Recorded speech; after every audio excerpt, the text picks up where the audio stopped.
Les propriétaires d'un animal de compagnie se posent de nombreuses questions auxquelles le mensuel Que choisir a répondu dans son numéro de janvier 2023. Nous en avons relevé plusieurs parmi les plus fréquentes. D'abord, au lieu de la loi, que coûte l'abandon d'un animal ? Après une acquisition impulsive et irréfléchie, certains propriétaires jugent peu risqué de se débarrasser de l'animal en l'abandonnant.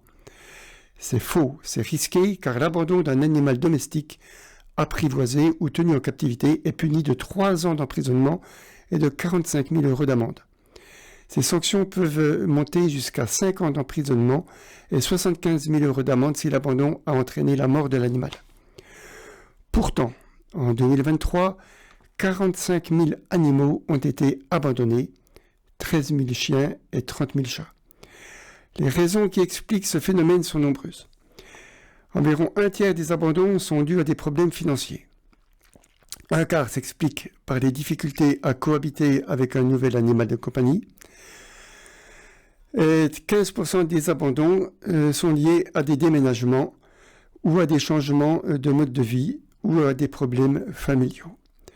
À noter que le phénomène a été aggravé par la crise sanitaire du Covid.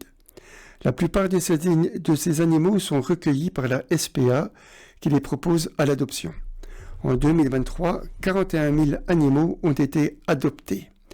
Et à ce jour, 3 900 sont disponibles et attendent un foyer où finir leur jour.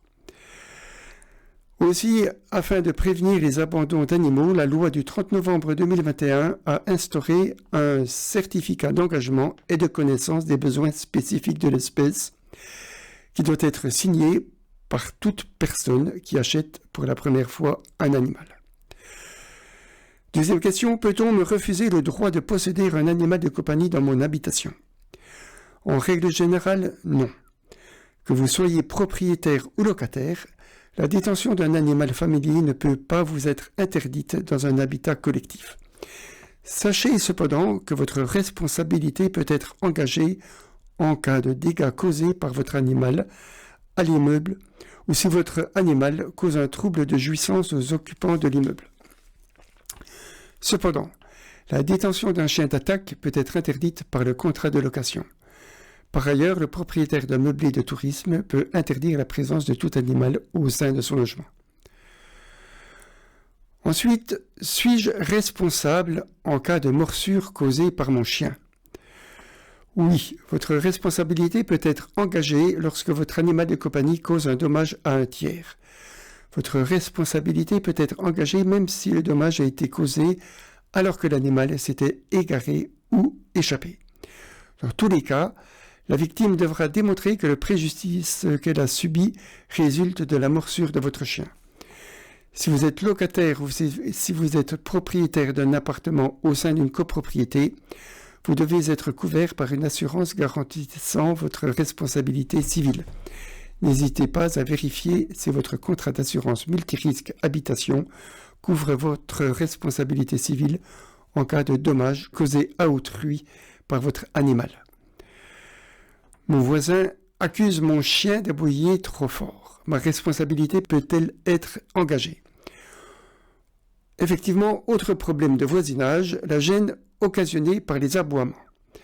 Globalement, dès lors qu'un bruit, par sa durée, sa répétition ou son intensité porte atteinte à la tranquillité du voisinage ou à la santé d'autrui, votre responsabilité peut être engagée.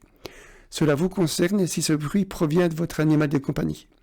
En cas d'aboiement durable, répété ou intense, constaté en journée, les forces de l'ordre peuvent vous infliger une amende forfaitaire de 68 €.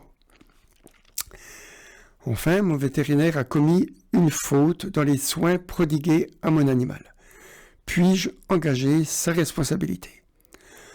Oui, en cas de faute dans les soins comme en cas de mauvais diagnostic, votre vétérinaire peut voir sa responsabilité engagée au titre du contrat de soins passé avec vous.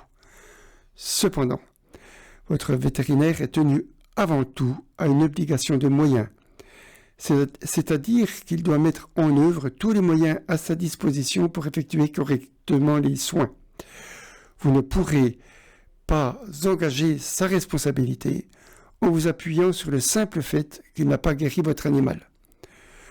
En cas de litige, n'hésitez pas à vous rapprocher de l'association locale de l'UFC Que Choisir qui saura vous conseiller.